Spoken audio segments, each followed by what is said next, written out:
When leadership is deviating from the gospel and we are convicted to leave the church, should we warn others before leaving? I'm going to add to this. How should we conduct ourselves? When is the right time to leave a church? Yeah. How do we handle that if we fully in conscience believe that the ministry is not being faithful to the design of and the calling to preach the gospel? This is what I thought the original question was from the last one. So I want to be clear here. We're not talking about a secondary issue. We're talking about the gospel is not being preached. Because that will change my answer. I'm understanding this question to be primary issues, but I think it's important to weave in how you handle secondary Well, I think, issues. we can answer both. Yeah. Yeah. I was explaining this to somebody recently. They're wrestling with this, whether they should leave the church or not. And, it would all be great if we lived in Escondido, but we don't. We don't. I'd totally come here. It'd be awesome. Or we lived in Asheville, So we do live in cities where the gospel is being preached, but at times you feel like you're taking it in with, some other garbage.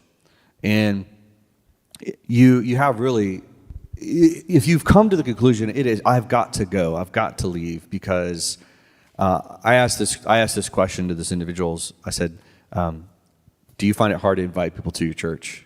And both of them were like, yeah, we can't do it. That's a problem. That's your family, right? This is where you come to gather, and your God comes and speaks to you. And you're like, I don't want to invite people to have that conversation with God. You with me for a moment here? This is not good. So if you've determined that you need to leave, I think we can handle how you should leave. I think We can talk about that in a minute. you can, but you should never leave until you have a place to go. There were literally some people who left California and moved out to Tennessee. They just assumed they were going to buy 40 acres, have a job, and off they go. That is not what happened. A lot of people just kind of treat church that way, like, well, whatever, we'll just find the next church. And I don't think you should do that. You may have to relocate, or the next town over. You've got to be able to be fed and shepherded. It's required of you that you are assembling and you're receiving, and it's part of God's design for how He advances the mission.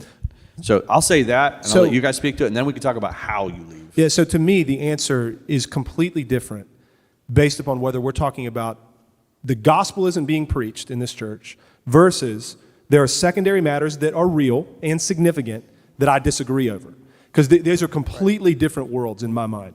In the first case, if it is objectively verifiable, the gospel is not being preached in this church, the pastors should be fired. I don't know what your church polity is, but this is not, burn this thing down and let's revitalize it. That's my answer on that one. I don't mean be a jerk. I don't mean, be out of control on social media. I don't mean gossip and slander, but I mean through orderly mechanisms, whatever your polity is. It's this isn't good, and this is not a true church because Christ is not being preached. That is very different. On the other one, let's just say it's a secondary matter over whatever. Let's not say, because we've got to agree on secondary matters to have a church together. Baptism, the Lord's Supper, how we minister the sacraments, church governance, things like that. But there are other things that we could say. How you think households should be arranged, etc. Let's say we disagree on a matter like that. I would say, this is how I've talked to people in our context when they have disagreements with our pastors in our church on these issues. It's brother or sister, you have complete freedom in Christ to be a member of any gospel preaching church you choose. My desire and hope for you is that you find a congregation where you are able to worship the Lord in good conscience. And what we would want to, if that's not here, we want to be able to pastor you and help you find that congregation, and we want you to keep in touch with us as you're looking for it. So we want to be open-handed with these things. Obviously, we're happy to reason over them. But I think then we get into the question of how to leave well. Because then if it's a secondary matter, I would encourage people to think in these terms. If you look around and you think, if I had something to say about this, I would do things differently. Things could be done differently. That's one thing. You could probably stay. You could go. But if you look around and you think, biblically speaking, I'm convicted that things should be done differently, that's when you need to consider leaving. Then you think about, how do I leave well, right? You're respectful, you're humble, you're grateful, you assume well of the leadership, you assume well of the saints of that congregation. You don't say much, you don't cause division, you peacefully move on to another congregation, and we go about our lives. On the spot, tertiary issues or issues of preference. Do you guys agree with everything that happens at your churches? Tertiary? Brother, I don't even agree. I mean, we don't even have unanimity amongst our elders. We agree on all secondary matters at a certain level. But when it comes to the implementation of certain things, there can even be disagreement amongst elders. And they're the pastors. And so certainly there are in the congregation. In tertiary matters, are you kidding me? I mean, it's just like we've got people. Yeah, we do things at our church. I was like, well, yeah. If I was a dictator, I wouldn't do it that way. Well, I always say this. We build our church on no one's preferences, including my own. That's right. Right? I mean, what are we doing if we're just united around preferences? Consider others more significant than yourself. I think one of the things to think about in this connection is, and maybe moving a little bit into handling it well, because I agree with everything you brothers have said. I mean, it's a central issue. Our lives are pretty short, and we have, especially if you're raising children, I see a lot of people who will stay in a church merely for social reasons. Not a good idea. Because their families... Been there a long time. Been there a long time. Yeah. My grandma was baptized in the building. I mean, you can get all kinds of sentimental reasons, right, for the reason. And yet you can really harm the spiritual development of your children. And typically what happens then too, which is not healthy, is you go home and what you're doing in your home is complaining about the church. And you know you're essentially teaching and training your children how to leave the church early. So you want to make sure you're maintaining a positive view of the church. If your conscience is that bound that you can't do that, then yes, you have to. You need to go elsewhere. You have to do that for the sake of your family and children. But I think one of the things in terms of leaving correctly, do you have something you want to add to that? No, you're going the right direction. I want to go. Oh, I'm glad. I hope you feel affirmed, makes Chris. Me feel good. You should feel very affirmed by John right now. You're as smart as me as of right now. So one of the things to think about when you're thinking of leaving correctly is to realize, you should have elders in the church who care for you. Oh.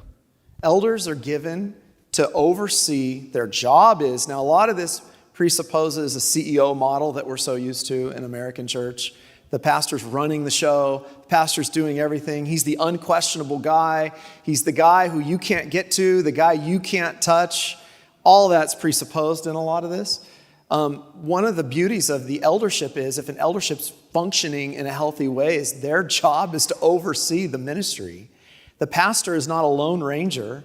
The pastor is accountable to the elders himself, at least should be. That's why a good Presbyterian government is healthy. Brother, we affirm, we affirm a plurality of elders. Goodness. And now I got we a clap disagree. on that. Did you hear that? Hey. I got a clap. It's your own church, brother. I'm not done. So I guess what I'm saying is talk to your elders. If you have good elders, they should be visiting you, caring for you. And a lot of times, on the other side of it, what we experience as pastors is there's a lot of people who are never happy with the church. So you always want to check your attitude and make sure that, a lot of people move around and then we don't know why.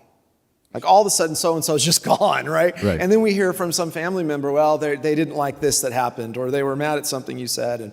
And I still think in the old days, one of the things when my dad had to leave the church because of the things that were happening in his church, I remember the model he set for me as a young child. He went to that pastor. Yes. And he talked to that pastor. Absolutely. And he worked with the elders. And finally, when he couldn't come, he explained to them why he had to move on. That was a noble way of doing it. Yeah, absolutely. Well, that's what I wanted to jump on, was that the first time your elder or pastor, let's say your dispensational church, that they hear about your issue is after you have left or that you're leaving. That's Peter and Hebrews say you need to allow them to shepherd you. So if you're having a struggle that's very significant to the point you might detach yourself from the body, you need to go to them first. Here's my struggle. Will you shepherd me?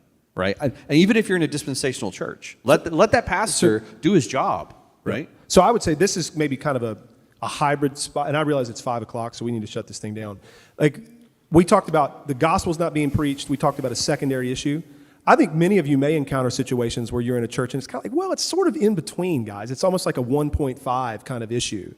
And there, I think my encouragement is, if you think, like, let's just say the differences are over the distinction between the law and the gospel. Yeah. That's a big deal. It is. Big deal, okay? Now, but you do agree, if I were to ask you, this is what I always ask people, because they're like, man, I go to a church and they don't understand the law-gospel distinction, or we're not covenantal, something like that. What should I do?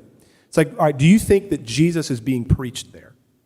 And they'll say, well, yeah, I do. I think that Christ is being preached as the Savior of sinners, not on our merit, it's on his merit, we're to trust in him alone. Okay. Then we might disagree on some significant issues of doctrine and theology, but I think that's a true church. What I would encourage you to do there, go to your pastor. If you think that he is able to have the conversation, engage, talk, do not necessarily expect that you're going to persuade him. But then, if you're not able to, I think you leave peacefully. If you already know that, man, this church is united in their convictions that are not law gospel, they're not covenantal, and the Lord's doing some good here, but I'm dying spiritually, that's when I would just say, be kind, be humble, go to your pastor and say, I have some different doctrinal convictions that are significant for me and my family, and we need to go elsewhere, and just leave it at that. Yeah. But you have to go somewhere. Yeah. But I think this is how you reason through what does it look like to leave well, based upon what I'm experiencing and seeing in my local church. And prayer. Oh, of course.